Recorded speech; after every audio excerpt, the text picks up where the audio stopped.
Audio on demand from Vision Christian Media.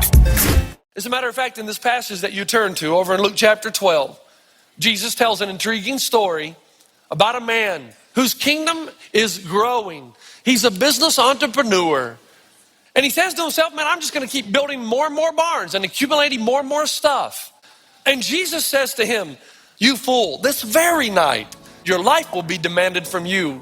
Then who will get what you prepared for yourself? Today with Jeff Vines, pastor, apologist, and Bible teacher.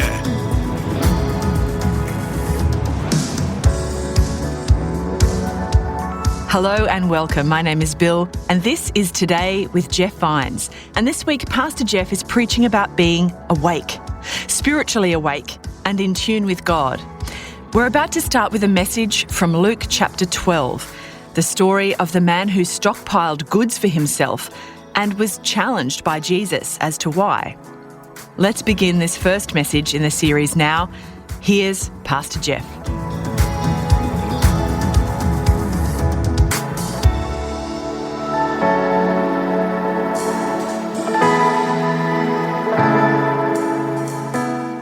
Man, we began a new series, and I'm really pumped about it. It's called Awakenings, and it's based on a sociological study where 100 people over the age of 90 were interviewed.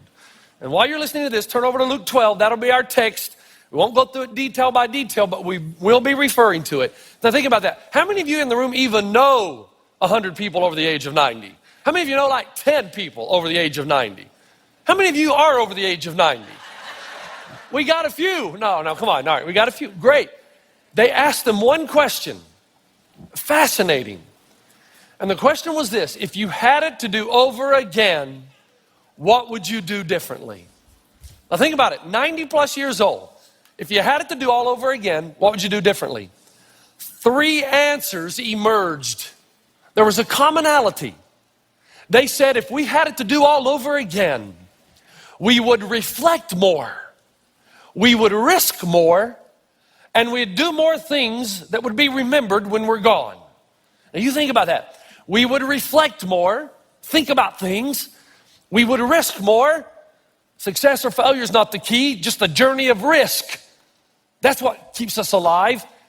And we would do more things that would be remembered, that would last when we're gone. And I read that and I thought, my goodness, what a great idea for a series. Because that's the 40,000-foot level of our faith, isn't it? We've been digging down in the weeds and the trees. But for the next few weeks, I want us to stand outside. You know this expression, you can't see the what for the trees, the forest? I want us to go back up on top to make sure we haven't become enamored with details. We've forgotten the big picture. Because I read the article and I thought, my goodness, this is a PowerPoint. These are the big ideas of Jesus' ministry. Think about it for a moment. Number 1, we would reflect more. How many times in the Bible does Jesus say, wake up, O sleeper? How many times in the Old Testament, wake up, you're missing a good life? As a matter of fact, in this passage that you turn to over in Luke chapter 12, Jesus tells an intriguing story about a man whose kingdom is growing. He's a business entrepreneur. He's gaining more and more stuff, more and more wealth, intelligent, sharp, great business acumen, and his wealth is so much, to such a high degree, that he's building bigger and bigger barns, bigger and bigger warehouses. And he says to himself, man, I'm just going to keep building more and more barns and accumulating more and more stuff. And Jesus says to him, basically, why are you stockpiling and hoarding? Why are you doing this? Reflect, stop, think about it. You're doing all this work all your life, and then just like that, as quick as I snap my fingers, it's all gone. And he says, this night, you fool, this very night, you will be demanded, or your life will be demanded from you. Then who will get what you prepared for yourself? All through the Bible, just stop and think about what you're doing for a moment. Now, I told you the story, and I got to remind you of the times that I would play Monopoly with my grandmother. Remember? My grandmother was a great Monopoly player, and she just thrashed all of her grandsons, and she loved doing it. She would smile. It was like this hideous laugh. It was evil, sinister. None of us knew how to play. And I went away to college and I played Monopoly for 4 years. I didn't learn much in college, but I played Monopoly for 4 years. I became king of the board and I couldn't wait to get back to my grandma's house. I was going to teach her a lesson. But she ended up teaching me one because we played. Man, by the end of the game, I owned it all. The railroads, I owned them. Waterworks, mine. I had greenhouses, red houses, Park Place, Boardwalk. I owned the board and I gave no mercy. She wanted a loan from the bank. I owned the bank too. And I gathered all this and I looked at this masterpiece and I started dancing around the room. I beat grandma. She was so mad at me. And then she got me, man. She took the Monopoly board, she dumped it, and she looked at me and said, Jeff, doesn't matter because it all goes back into the box. Man, I was so mad. I didn't want it to go back in the box. I wanted to bronze it. Put in a plaque in her front door. This is where grandma went down. But isn't that interesting? It does. What a great life lesson. Pastor Leroy Brown, my friend that told the story about Capitilla, don't worry, I'm not going to tell that story again. But he used to say something. He'd look out over the audience on a Sunday night to all these college students and he would say, one of these days, you're going to die. And I wish I could say it like him. You don't believe that you are, but you are. And then they're going to throw you on a hole in the ground, and they're going to throw dirt in your face, and they're all going to go back to the church and eat potato salad. And he said, when you were born, you cried, and everybody else laughed. When you die, everybody's going to be crying. And the real question is, are you going to be happy? And that depends on the way and for what you've lived your life. And then he went into the African-American tradition of repetition. Wake up, oh sleeper. Wake up, oh sleeper. Wake up. And it made you want to wake up. These old people are simply saying what Jesus said. Wake up, man. Redeem the time. Use it wisely. Reflect on what really matters. Paul told the Colossians in Colossians 3:2, set your mind on the higher things. And the thing about those higher things, it's ultimately what you're looking for anyway, and usually they're right under your eyes. My friend Dane Johnson told me about a story that Kyle Idleman, Southeast, one of the preachers there in Louisville, huge church, said that it's amazing how people don't realize what's in front of them. They don't reflect. They never live in the moment. They're never present. And he said he's a big Joe Montana fan, so he got to go to Kansas City. It was Joe Montana's final season. The game, they had great seats. He said, I was seated beside this lady who was sleeping through the game. I mean, great seats, expensive seats, she's just sleeping. Joe Montana, at the end of the game, it's tied. He starts one of those final drives. And you're going to score a 20-yard pass, 30, 40. Next thing you know, touchdown, place goes wild. This woman is sleeping. And Kyle Idleman says, finally I looked at her and I said, Mom, wake up. That things are happening, but you're missing it. We live our lives waiting for what might be around the next corner, never enjoying the present, placing a halo around the unrealized. You don't enjoy the present because you're always waiting for the next thing to happen, so you're never fully present. I mean, even when you're present, you're absent. Man, it's starting to hit me. I looked in the mirror this past week and I saw my dad. Has that happened to you yet? I looked over in the corner of the kitchen, there was my son. I looked over and for some reason God took my mind back to when little Delaney used to ride my little golf cart in New Zealand, and not the electrical ones, the ones you pull. And he would climb up there and hold onto the bag, and I would pull him around the golf course. And I thought, where did that little boy go? Man, it happened so fast. Like it was yesterday. And I thought to myself, am I missing it? Because I'm not reflecting. I keep waiting for what might be, but what might be is happening now. Listen, life is what happens while you're waiting on life to happen.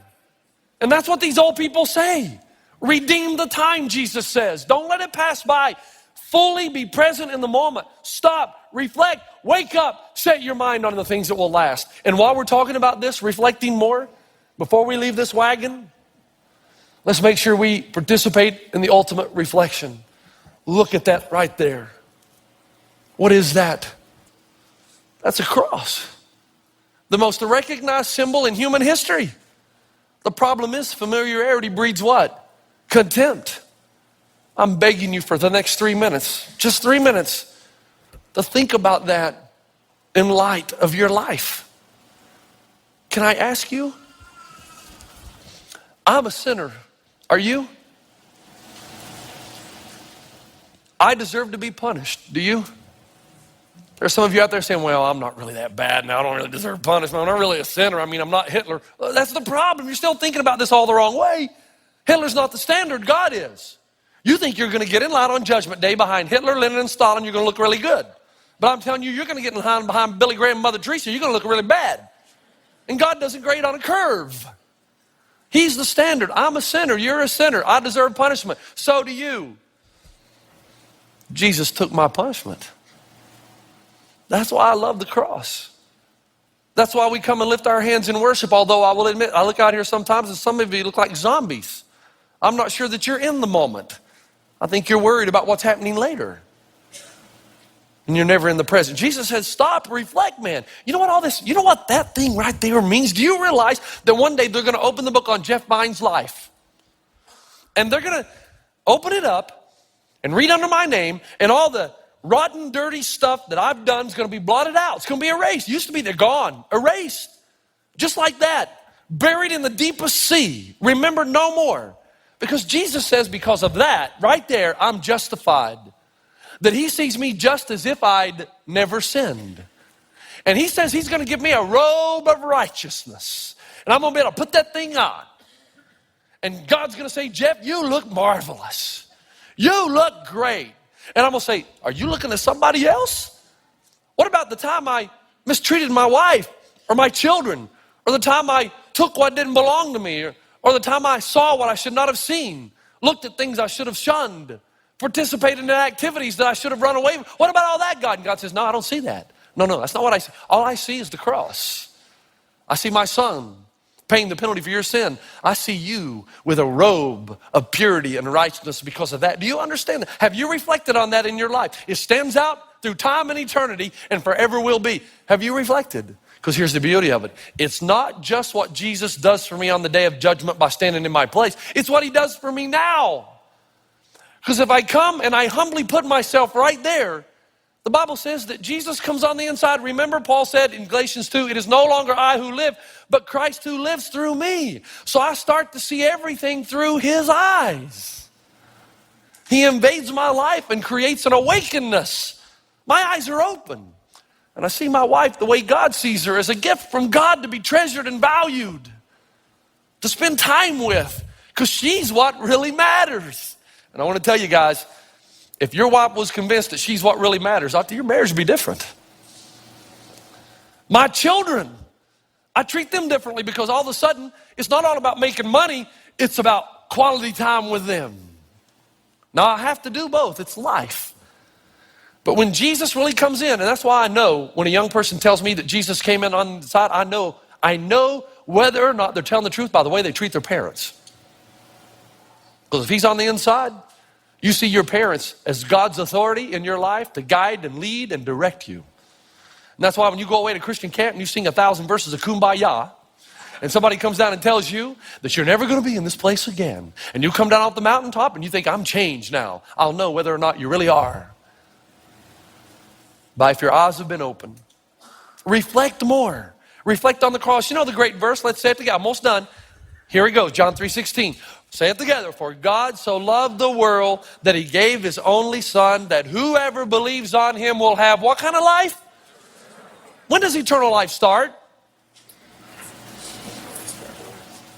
Thank you. Finally, 1 out of 4 audiences. It started already. Now. It's a quality of life that begins now. You don't wait till heaven because your eyes are open now. And you see everything from the perspective and the point of reference of the cross. And now you know what matters. And these old people said, man, this is the gospel. Stop, reflect. What really matters in your life? And is that what you're doing?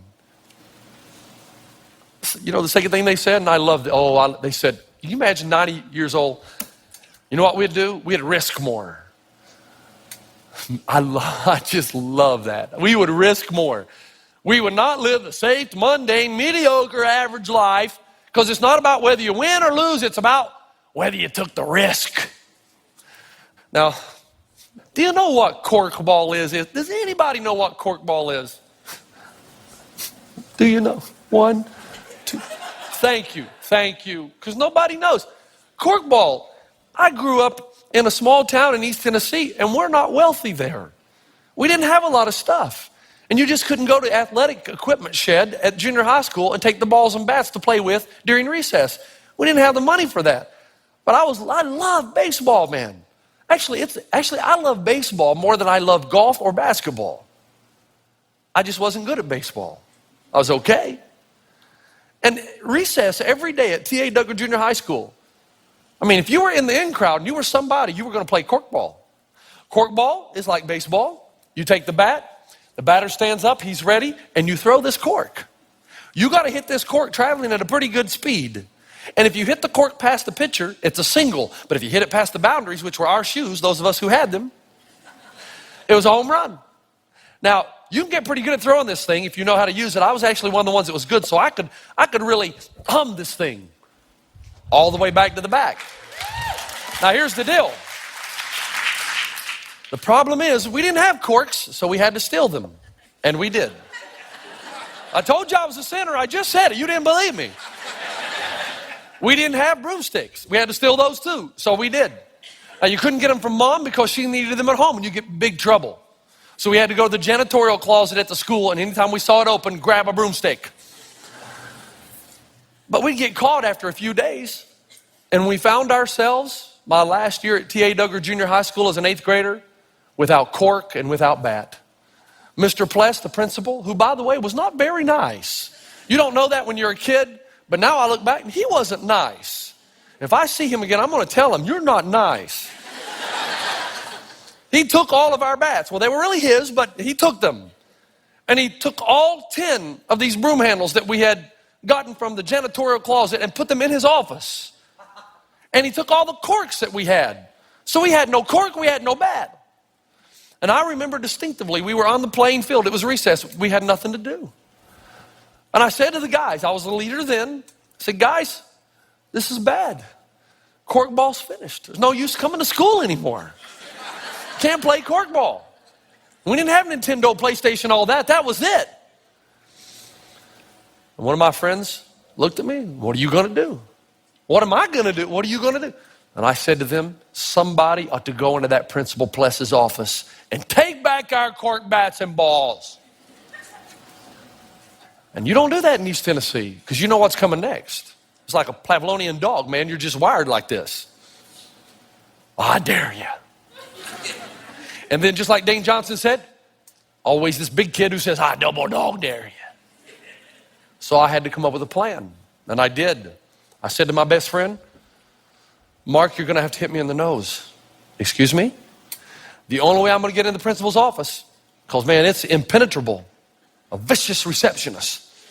You're going to have to hit me in the nose, and I'm going to have to bleed. And the blood's going to have to pour down my face and on my shirt. Because if I'm bleeding, I can go right past the receptionist. She'll let me into the principal's office. Now, I was a little bothered later that it didn't take my friend a lot of convincing to hit me in the nose. Because about the second time out of my mouth, he just popped me. Blood running down my shirt. I went right to the principal's office. Receptionist didn't even stop me. Oh, Jeff, what happened? Walked right into the principal's office. And then that's where things started to turn for the good. Immediately, he left the office and went to get the first aid kit. I saw that as a sign from God. I went over to the closet. There they were, all 10, corks and bats. I got them. I walked over to the second story window where his office resides. My friends were waiting below. I dumped everything. They picked up the bats, they picked up the corks, they ran away. The name Jeff Vines is legend at T.A. Duggar Junior High School. And every year there's a moment of silence to remember. Well, that's not true, but the other is. And let me tell you, you can go over to Disneyland and ride Soaring California, my favorite ride, all you want. You can go up to Big Bear and ski those slopes and feel the cold wind breeze in your face. You can go over to Palm Springs and play some of the greatest golf courses in our land. But let me tell you something. There is nothing like the thrill and the satisfaction of robbing the principal's office at T.A. Duggar Junior High School. Nothing like it. And you know why? It's one of those moments in my life when I felt most alive. You know why? Risk. My heart was pumping, man. I could get caught. Man, my breath was short and deep. Scared to death. But man, did I feel alive. Jesus said in John 10:10, the thief comes to steal and kill and destroy. I have come that they may have life and have it to the full. And I want you to hear me. Guys, those of you, man, God is moving in your life and he's trying to get you out of that rut and mediocrity. But you have to understand there is no fullness of life without risk. None. Because the abundant life is to go where most people are afraid to go. But it's the one Jesus calls you to. They said we would have risked what was down deep inside, we would have followed. By the way, that right there leads me to the real problem in America today. The real problem is that they have taken the original Star Trek off the air. That's the problem. I can't find it anywhere on the cable now. Somebody help me. The original, the good one. Because Leonard Nimoy, as they come out in this horrible fake starship into the darkness, and he would say, challenged, now say it with me, to go where no man has gone before. My concern is that I'm in a generation with a bunch of young people who are going to go where every generation has gone before. They're going to think the same way every other generation has thought. They're going to do what everybody else has done. They're going to be where everybody else has been. So you're going to have your little home with 2.2 children and your little 3-car garage and your little BMW and jacuzzi. And all the while inside you, the Spirit of God is saying, why don't you chuck it all? Why don't you risk it all? Why don't you bet your life on me? Why don't you give your life to me? Hey, what's the definition of insanity? You know it, right? Doing the same thing over and over and expecting a different result. You're miserable, and you're going to keep doing the same things, and you think it's going to change. Risk. I don't think you realize what a hick country boy I am. Okay, maybe you do recognize what it... Okay, I'm good with that. In 1985, when I got the chance to go to Africa, I was terrified. You got to think, I'd never been out of the state of Tennessee. My relatives ran moonshine across the county line. I'm dead serious. I've seen the still. To leave Tennessee, and then I think, man, I was at a fork in the road right then, and I've had a few since then. What if I said no? I would have never seen Victoria Falls. I would have never been able to feel the wind and the mist and take a deep breath and feel like I was alive. Man, and that moment has jumped out of eternity and it's indelibly impressed. I'll never forget. I relive it because I was alive. And I'd never have known what it was like to have a lion sleep at your door. And I know what it's like to have a lion sleep at my door. And I'm not talking about no zoo either. How many of you young people are going to live lives of quiet desperation because you won't risk? And just because you didn't risk the first 25 years of your life doesn't mean you can't start now. And did you think that maybe you guys that are in those jobs that you hate, that detest, that are just ripping you to shreds, you got no joy in your life? You say, Jeff, it's easy for you to say that, you're sanguine. Well, yeah, that may be true. But just because it's easy for me to say it doesn't mean it's not true. Because some of you, man, you've had this internal urge in you for a long time, a gut in you that says, move, go on, risk, do what you always wanted to do since you were a kid. But you won't do it. You're afraid.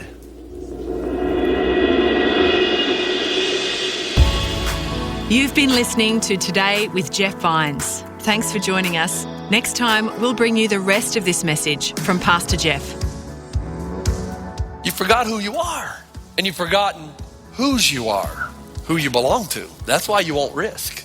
And every life experience that you've gone through, God wills it to be so, because it's all training ground for the day you will have something in your gut that says, man, I need to do this. If you say no, you'll never know what it is to fulfill your purpose. You can listen to more messages like this. Just search for Today with Jeff Vines wherever you get your podcasts. You make me wanna dance and sing with every single breath I breathe. I will bring this offering. You are my wonder, you with the wonder. Today with Jeff Vines. Thanks for taking time to listen to this audio on demand from Vision Christian Media. To find out more about us, go to vision.org.au.